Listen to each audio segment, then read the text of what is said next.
Lágrima Él la guarda en una redoma. Así que Él tiene contadas nuestras lágrimas. Toda lágrima que hayamos derramado, ¿sí?, no ha sido en vano. ¿Amén? Bien. Entonces quería transmitirle eso. Yo quiero empezar en esta hora con un versículo, así lo hago sentar a Ariel, va a estar unos minutitos nada más porque quería hacer algo con él.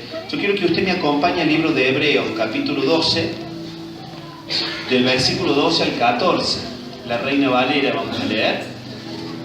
Hebreos 12, del versículo 12 al 14. Dice: por lo cual levantad las manos caídas y las rodillas paralizadas, y haced sendas derechas para vuestros pies, para que lo cojo no se salga del camino, sino que sea sanado. Y el último versículo dice: seguid la paz con todos y la santidad, sin la cual nadie verá al Señor. Amén. Entonces, ¿por qué quería hacer hincapié en esto? Una breve y rápida introducción.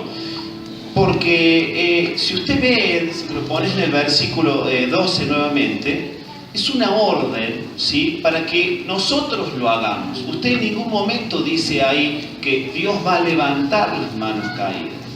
Es como que es una orden para cada uno de nosotros.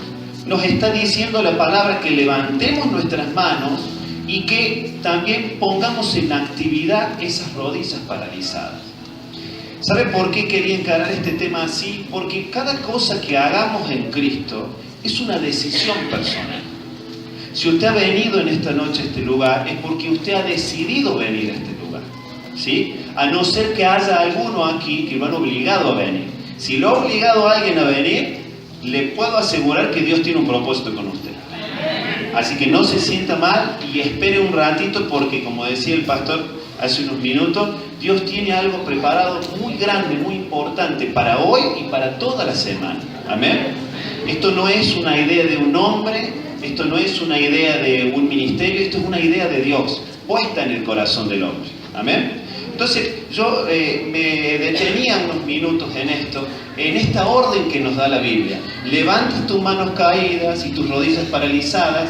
El versículo siguiente, que es el 13, dice: y haced senda derecha para vuestros pies, para que lo cojo no se salga del camino, sino que sea sanado. Cuando nosotros levantamos nuestras manos, levantamos nuestras rodillas, enderezamos nuestros pies, nos ubicamos en el camino correcto, en la senda correcta, ¿qué sucede? Sucede que las cosas son sanadas. Todo aquello que estaba enfermo, todo aquello que había sido contaminado, todo aquello que no corresponde a lo que Dios quiere para nosotros, empieza a ser sanado. Pero ¿cómo se hace eso? Cuando nosotros lo hacemos por nuestra decisión. ¿Sabe por qué quería encarar todo este tema rápidamente?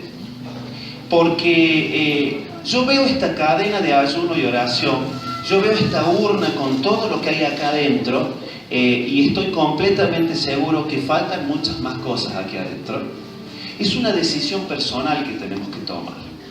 Y usted sabe que quizás usted ha visto que muchas veces mis lugares allá arriba, porque me gusta ver a la iglesia, me gusta ver el comportamiento de cada uno, pero usted sabe que me da una cosa acá, como quien dice, una bronca, pero santa, cuando los ujieres de la iglesia vienen a este lugar a depositar cosas de la congregación.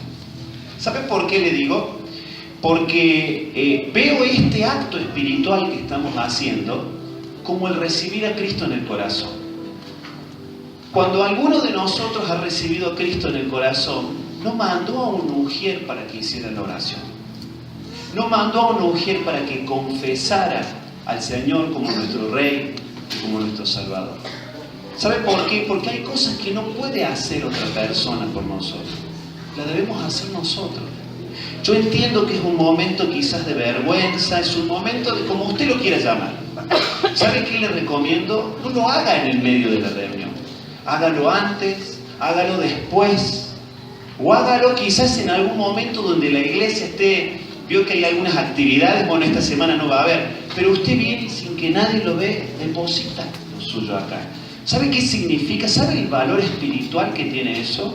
Usted con sus propias manos las mismas manos que tomaron un santo, las mismas manos, como decía el pastor, que agarraron una botella, las mismas manos que toman esa etiqueta de cigarrillo, o quizás esa bolsita de droga, o lo que a usted se le parezca, ¿sí? O lo que a usted se le imagine, son las mismas manos que por fe usted viene y deposita aquí. Fíjese, usted véalo de esta manera, es lo mismo que un mujer lo haga por usted. En lo espiritual tiene mucho valor. Usted le está diciendo al infierno, esto que me ata, esto que me condena, esto que me mantiene cojo y me hace que me salga del camino, yo lo tiro en esta urna donde al final de la cadena va a ser quemado. ¿Me entiende lo que le quiero decir? Es una decisión personal. Nadie lo puede hacer por nosotros.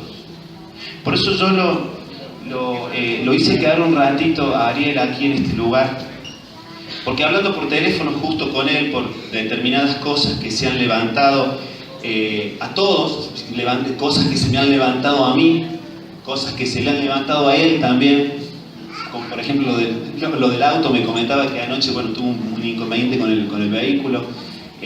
La mala noticia quizás es que en esta cadena se van a levantar cosas. ¿Sabe por qué? Porque estamos trabajando en lo espiritual. El ayuno, para aquellos que no sepan, es matar la carne para que el espíritu florezca. ¿Sabe qué ejemplo se me ocurría hoy? Pero pensando, porque uno está constantemente pensando. ¿Y sabe qué es ese estar constantemente pensando? El estar en ayuno. El ayuno mata la carne y levanta el espíritu. ¿Sabe qué pensaba? El espíritu está dentro nuestro. La palabra dice que somos el templo del Espíritu Santo. Y yo me preguntaba, ¿pero por qué no lo podemos ver? ¿Y sabe qué ejemplo? Yo digo, se lo voy a transmitir a la iglesia. Y el ejemplo es, todos tenemos abdominales marcados. Aunque usted no los vea, los abdominales están ahí. ¿Qué necesitamos para que los abdominales se vean? Que la grasa, que lo que está tapando los abdominales, se vaya. Entonces, fíjese qué ejemplo claro y quizás algún ejemplo tonto. Pero el Espíritu está ahí. Somos el templo del Espíritu Santo. Pero necesitamos matar la carne para que ese Espíritu salga. Le hago una pregunta. Todos conocen a Daniel de la Biblia, ¿no? Daniel es metido en el foso de los leones. ¿Usted sabe por qué los leones no lo comen a Daniel? Dos motivos. El primer motivo es porque Daniel conocía al león de leones, al león de la tribu de Judá. Y el segundo motivo es porque los leones no son vegetarianos, son carnívoros. Y Daniel no era carne, Daniel era espíritu. Entonces, cuando los leones que se van a levantar en esta semana quieran comer sus sueños, sus metas, sus anhelos, sus deseos, se levanten contra su familia, dependerá de usted qué es lo que ellos van a oler. Si van a oler carne o van a oler espíritu. ¿Amén? Por eso yo le digo yo quería tomarme el estribillo nada más, o lo más corto que se pueda. Yo había hablado con Ariel en una alabanza, una adoración muy conocida, que llega mucho a mi corazón por el hecho de que nos obliga, nos da un mandato de que hagamos algo aunque estemos pasando algo. ¿Sí? Puede ser. Cuando usted la escuche se va a dar cuenta de lo que digo.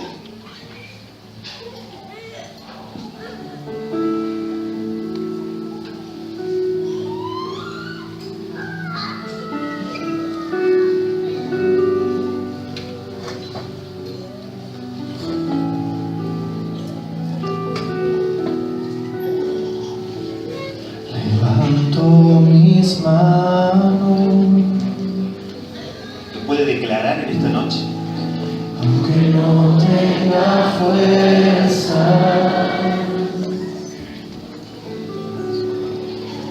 levanto mis manos. Aunque tenga 1000 problemas, cuando levanto mis manos, comienzo a sentir una unción que me hace mis manos, comienzo a sentir el fuego. Cuando levanto mis manos, mis cargas se van. Nuevas fuerzas tú me das. Todo eso es posible, todo eso es posible. Cuando levanto mis manos,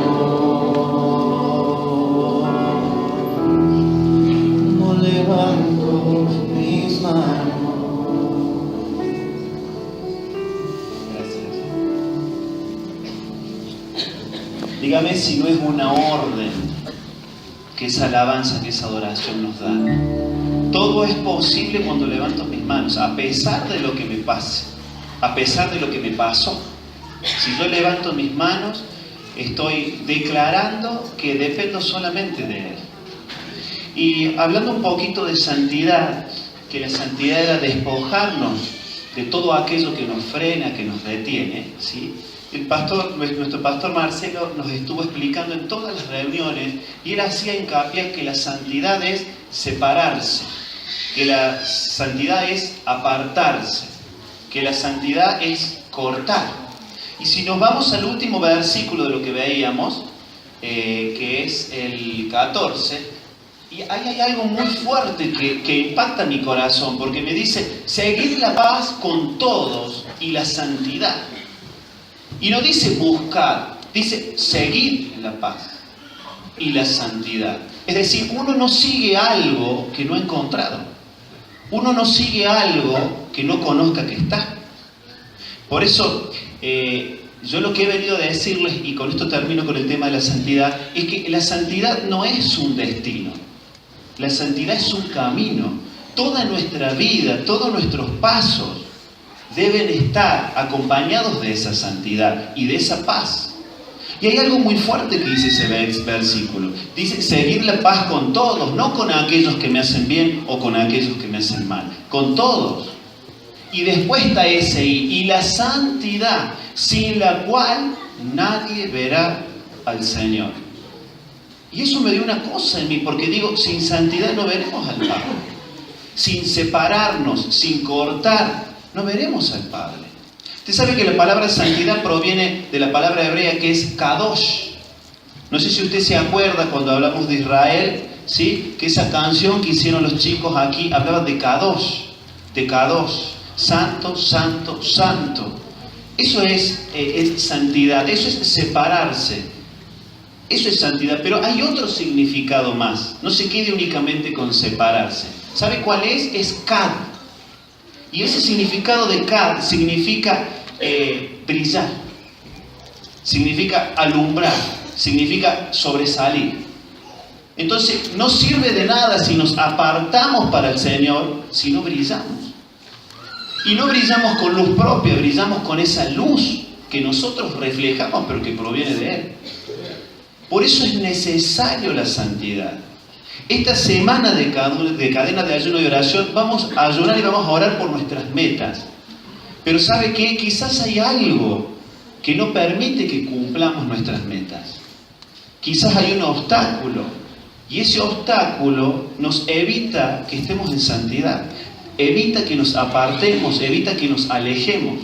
Yo no sé cuál es ese obstáculo que usted tiene. Yo sé cuál es el mío. Yo sé cuál es el nuestro como familia. Yo sé cuál es el mío y el de mi esposa. Por eso es que vuelvo a recalcar algo. Es una decisión personal entre usted y lo que usted quiere, ¿sí? Que esté relacionado al propósito del Señor en usted. ¿Amén? Bien. El próximo versículo que tengo es Efesios 4:22, que dice, en cuanto a la pasada manera de vivir, despojaos, diga conmigo, despojaos, del viejo hombre que está viciado conforme a los deseos engañosos, y renovaos en el espíritu de vuestra mente, y vestíos del nuevo hombre creado según Dios en la justicia y santidad de la verdad. ¿Alguna vez alguno de ustedes ¿Ha ido vestido de alguna manera incorrecta a algún lugar? ¿Que usted lo ha notado? Yo me acuerdo que una vez mi esposa me dijo, porque en ese momento todavía no estábamos casados ni nada, ella me dijo, la primera vez que fuimos, o la primera o la segunda, tiene que haber sido la primera. La primera vez que fuimos a Brasil, me acuerdo que mi papá se cruzó del hotel a la playa con zapatos y con medias. Tenía la bermuda, los zapatos de vestir y las medias. Dígame si hay alguna manera incorrecta de llegar a algún lugar. Entonces muchas veces, ¿por qué le cuento esto? Porque muchas veces muchos de nosotros estamos con la vestimenta equivocada. Y este versículo en particular nos dice que nos quitemos la vestimenta del viejo hombre. Acá hay muchas vestimentas. Acá hay muchos viejos hombres que estamos enterrando en este lugar. ¿Sabe por qué hago hincapié en esto? Porque toda vieja vestimenta, todo aquello que no nos permite avanzar, es el obstáculo principal para lograr nuestras metas. Y es necesario despojarnos de eso. Fíjese lo que dice el primer versículo. En cuanto a la pasada manera de vivir, despojados del viejo hombre, que está, ¿cómo está el viejo hombre? Viciado, conforme a los deseos engañosos. Toda mi vieja vida es necesario que yo me la quite, que yo me la saque. ¿Sabe por qué? Porque es necesario destruirla, es necesario incendiarla, por llamarlo de alguna manera. Fíjese el versículo siguiente. Y renovados en el espíritu de vuestra mente, para terminar en el 24 con que nos debemos vestir nuevamente. Es decir, si lo hago fácil, nos debemos de vestir y nos tenemos que vestir con una ropa nueva, con un ropaje nuevo, con una vestimenta nueva. Vuelvo al comienzo, es una decisión personal. Si usted quiere ver sus metas logradas, si usted quiere ver al Señor, es necesario que se quite esa ropa vieja y que se vista de una ropa nueva. Este versículo me lleva directamente, ¿sabe a qué? A la historia que yo he venido a contarles en esta hora, que yo creo que en 15, 20 minutos terminaría el tema. Toda esta introducción que yo le acabo de dar es ¿para qué? Para que nos vayamos al libro de Marcos, capítulo 10, del versículo 46 al 52, que es la historia del ciego Bartimeo. ¿Cuántos conocen la historia del ciego Bartimeo? Comienza así, se lo voy a leer rápido. Entonces vinieron a Jericó, y al salir de Jericó, él y sus discípulos y una gran multitud, Bartimeo el ciego, hijo de Timeo, estaba sentado junto al camino mendigando. Y oyendo que era Jesús Nazareno, comenzó a dar voces y a decir: Jesús, hijo de David, ten misericordia de mí. Y muchos le reprendían para que callase, pero él clamaba mucho más: Hijo de David, ten misericordia de mí. Entonces Jesús, deteniéndose, mandó llamarle, y llamaron al ciego, diciéndole: Ten confianza, levántate, te llama. Él entonces, arrojando su capa, se levantó y vino a Jesús. Respondiendo Jesús le dijo: ¿Qué quieres que te haga? Y el ciego le dijo: Maestro, que recobre la vista. Y Jesús le dijo: Vete, tu fe te ha salvado. Y enseguida recobró la vista y seguía a Jesús en el camino. Dígale al que tiene a usted al lado: ten confianza y levántate. Ten confianza y levántate. Ahora dígale al que tiene del otro lado: ten confianza y levántate. Ten confianza y levántate. ¿Por qué le vengo a contar una historia tan conocida? Porque es una historia que refleja nuestra vida. Usted quizás está diciendo: no, pero yo no tengo ese problema de visión. Ahí los chicos, cuando estaban acá, ellos cantaban: abren nuestros ojos como Eliseo. Si usted, aquellos que sepan la historia, Eliseo y Giesi, o como dice ahí, el siervo de Eliseo, ninguno de los dos era no vidente. ¿Por qué puede haber orado Eliseo pidiendo: abre nuestra vista? Porque muchas veces nos podemos ver reflejados en esa historia de Bartimeo. Acá hay muchos puntos que yo quiero que usted me acompañe en esta historia. No lo vamos a hacer muy tediosa, pero el primer punto que yo quiero que usted vea es que este muchacho, ¿sí?, Bartimeo, tenía algo en particular. ¿Qué era el particular? Estaba en el lugar equivocado. ¿Sabe por qué? Porque dice la Biblia que él estaba en Jericó. El significado de Jericó significa Dios, luna. Jericó era un lugar maldito, era un lugar, diga conmigo, el lugar equivocado. Usted sabe que en el libro de Josué, que no se lo di a los chicos, pero para que usted lo tenga, Josué 6, del 26 al 27, Josué hace un juramento. ¿Sabe qué dice? Dice, maldito delante de Jehová el hombre que se levantare y reedificare esta ciudad de Jericó. Y sigue diciendo, sobre su primogénito eché los cimientos de ella y sobre su hijo menor asiente sus puertas. Maldito el que se levantara en Jericó. Jericó era un lugar maldito. Y este muchacho, ¿cómo se llamaba este ciego? Usted, no sé si usted sabía, pero ese no era su nombre. ¿Sabe qué significa Bartimeo? Bartimeo significa hijo, Bar significa hijo de. Entonces, este hombre que la Biblia no detalla su nombre, dice hijo de Timeo. ¿Sabe qué significa Timeo? Honrado, importante. Fíjese usted cómo la gente, ¿sí?, describía su cualidad, por llamarlo de alguna manera, su maldición, con ese nombre. La gente que pasaba por ese lugar decía, ahí está el hijo del honrado, ahí está el hijo del importante. Ahí está el Hijo de Dios, ahí está el líder, ahí está el cristianito, ahí está el que va a la iglesia. No estaba diciendo su nombre, por eso dice Bartimeo, hijo de Timeo. Y Timeo justamente significa eso. ¿Cómo la gente identifica nuestra cualidad? ¿Qué es lo que estamos pasando? ¿Qué es lo que estamos viviendo? Fíjese que el versículo que yo les acabo de leer comienza diciendo, vinieron a Jericó y al salir de Jericó, él y sus discípulos y una gran multitud, Bartimeo el ciego, hijo de Timeo, donde dice que estaba sentado junto al camino. Fíjese cómo este pobre hombre, ¿sí?, era no vidente, no sabemos su nombre, todo el mundo lo conocía por el hijo de. Y encima no estaba en el camino, estaba sentado junto al camino. Y mientras más nos metemos en la historia, ustedes se van a dar cuenta de algo, que este hombre conocía el camino. La Biblia dice que Jesús dijo, yo soy el camino, la verdad y la vida. Aquí tenemos, hermanos míos, un solo camino por seguir. Y escucho bien, seguir. No podemos detenernos en el camino, debemos seguir el camino. Para aquellos que vieron la placa de presentación de este primer día de cadena, usted lo ve a ese hombre corriendo en el desierto. ¿Sabe por qué? Porque el desierto no se ha hecho para detenerse, se ha hecho para correr. Usted no debe detenerse, debe seguir caminando, a pesar de las circunstancias. En la enfermedad, en las adicciones, en los vicios, en la circunstancia que sea, no se detenga. Fíjese, Bartimeo se encontraba junto al camino, al lado del camino. Y sigue contando la historia que, aparte de estar al lado del camino, dice que él estaba mendigando. Hacemos un repaso. El hijo del honrado, de aquel importante, se encontraba junto al camino, no en el camino, y se encontraba necesitado.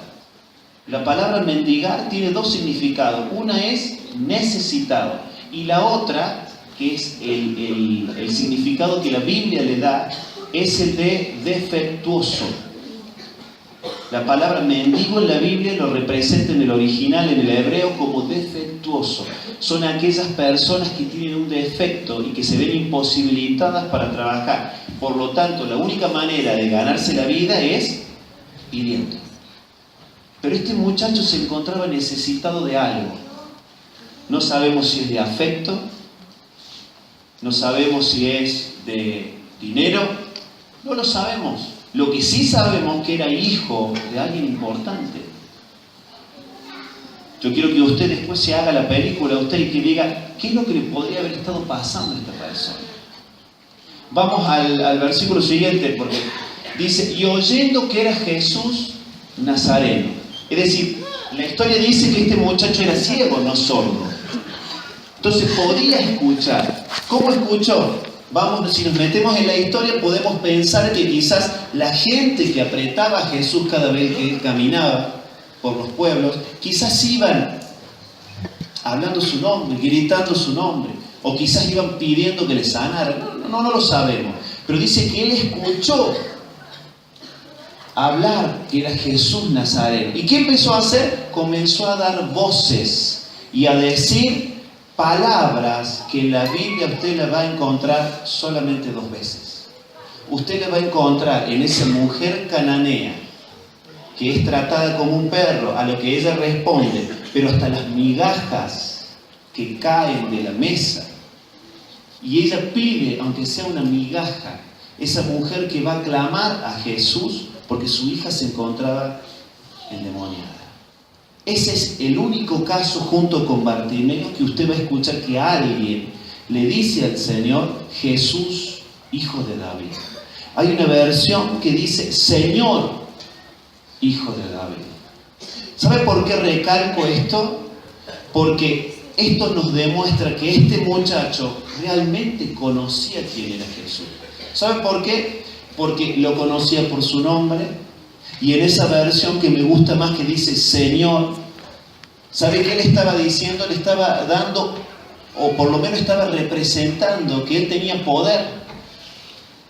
Lo estaba considerando como una deidad a Jesús.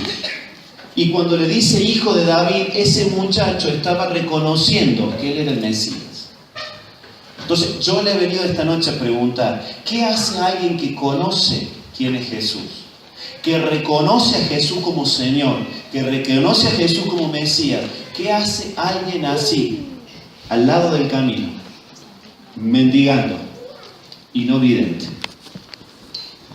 Es una pregunta para que usted se la lleve a su casa. Muchas veces yo me he sentido así, como Bartimeo. Y yo creo que quizás, no sé si la mayoría, pero muchos de los que están acá también se han sentido como Bartimeo. Se han sentido al lado del camino. Yo creo que este día lunes es el comienzo, ¿sabe de qué?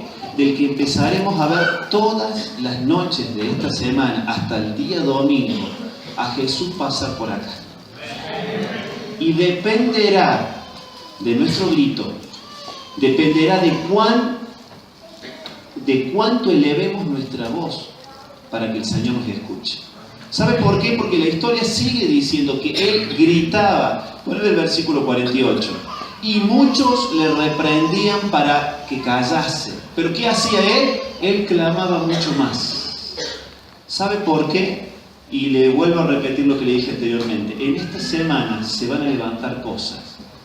Y esas cosas, lo único que van a buscar es que nosotros nos callemos. Cada vez que usted quiera venir a la iglesia se van a levantar voces.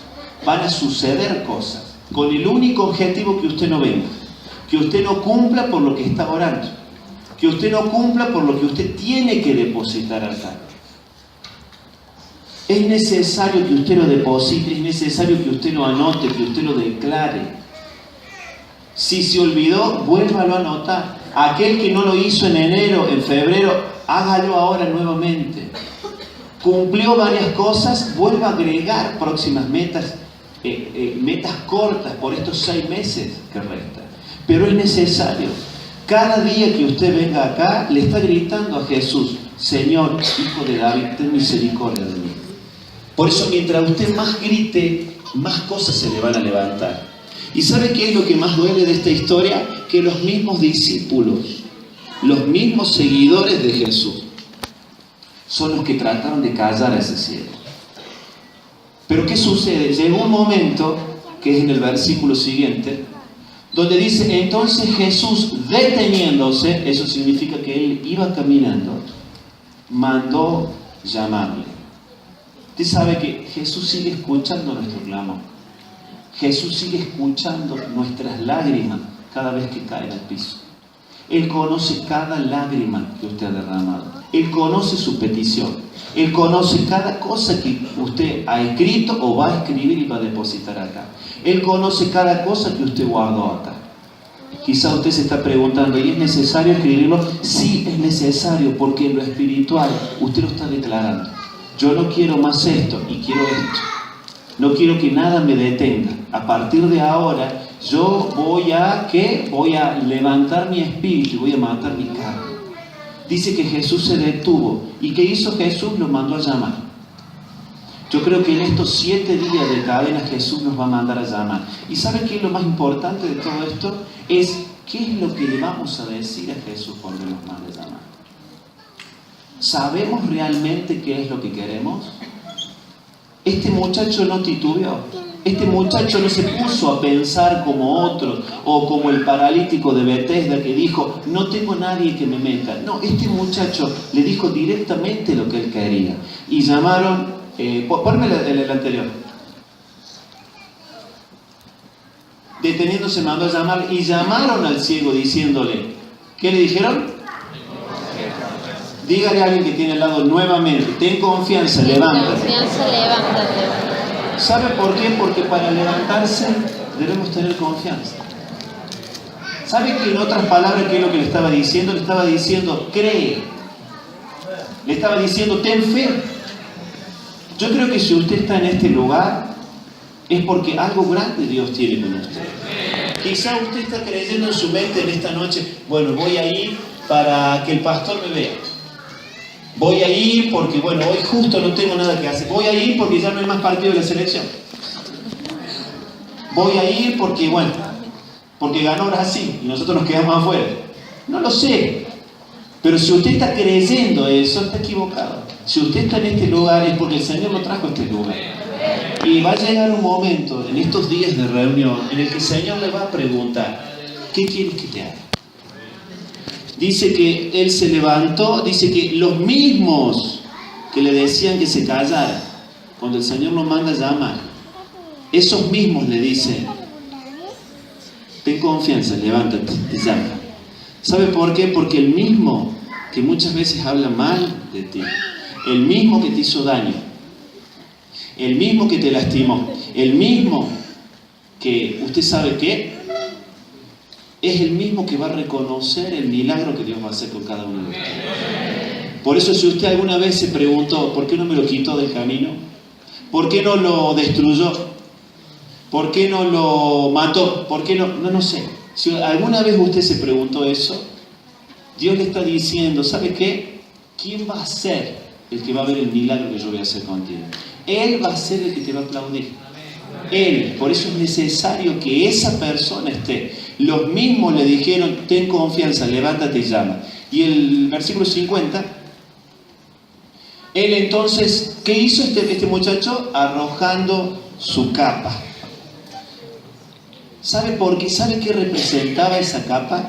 Dicen historiadores que a los ciegos, a los que mendigaban, les exigían que tuvieran una vestimenta en particular.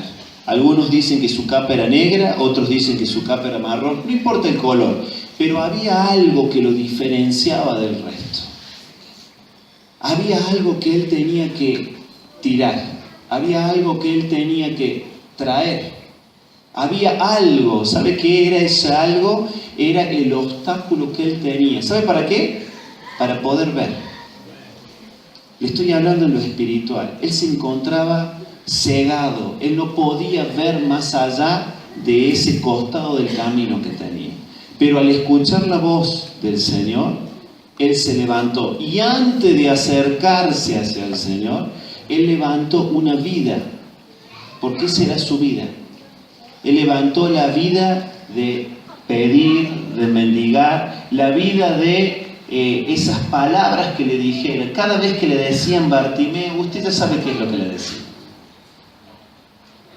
Esa vida de andar pidiendo, esa vida de necesidad, para acercarse al Señor él la tuvo que tirar.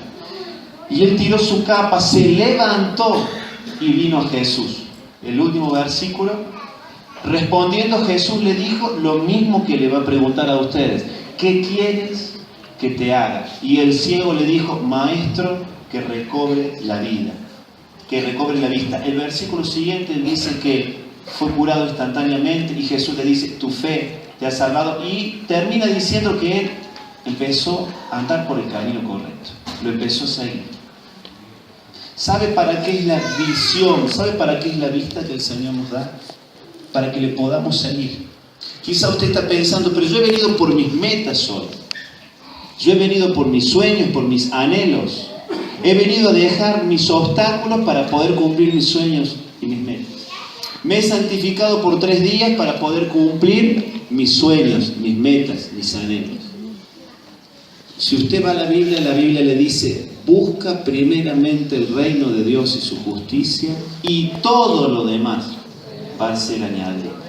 Yo he venido en esta noche a decirle, debemos ser santos, primeramente porque no podremos ver al Señor sin santidad. Debemos buscar la santidad, debemos buscar la paz con el resto. ¿Cómo puedo anhelar una paz con mi prójimo si no tengo paz con mi esposa, con mi cónyuge, con mis hijos, con mi familia? ¿Usted cree que lo que hicimos ayer domingo, esa oración en familia, esas lágrimas, esa bendición, ese espíritu que se impartió, fue un capricho? No, era necesario. ¿Sabe para qué? Para empezar en el camino de la santidad. Hay una historia, hay un animal que yo le dije a los chicos que me lo buscaran y quiero mostrárselo porque la verdad que es hermoso, que se llama armiño. Yo lo he contado en algunas veces, que es ese bichito que está ahí. Ese bichito que está ahí no tiene más de 35 centímetros. Es como si fuera una ratita grande. ¿Sí? Bien. ¿Por qué le quiero contar esa historia? Porque esa piel de ese animal que vive en madriguera se cotiza en euros. Y esa piel es usada para tapados, para ropas para mujeres, ¿no es cierto? Que lo hacen por pedido. Y a veces demora mucho tiempo, porque si usted se imagina 35 centímetros de longitud, ¿cuántos bichitos de esos hay que matar? ¿Sabe por qué le cuento esta historia? Porque esa piel, así como usted la ve, que dicen que es más blanca que la nieve, este bichito tiene 2 particularidades. Una es que vive en madriguera, como se los dije. Es muy difícil que salga de esa madriguera. Solamente sale para comer. ¿Sabe cuál es la otra particularidad? Y esto va a quedar a criterio de cómo usted lo vea, o lo ve bueno o lo ve malo, que él necesita, es vital, es de vital importancia para su vida, que su piel siempre permanezca así, limpia. Siempre. Entonces los cazadores ya saben cómo atraparlo, ya saben cómo cazarlo. Ensucian el ingreso a su madriguera y cuando él quiere regresar, se topa con eso y no entra. Y dicen que se hace una pelotita y se deja agarrar. ¿Por qué les cuento esto? Porque de eso se trata la santidad. En mantenerse limpios, en mantenerse relucientes.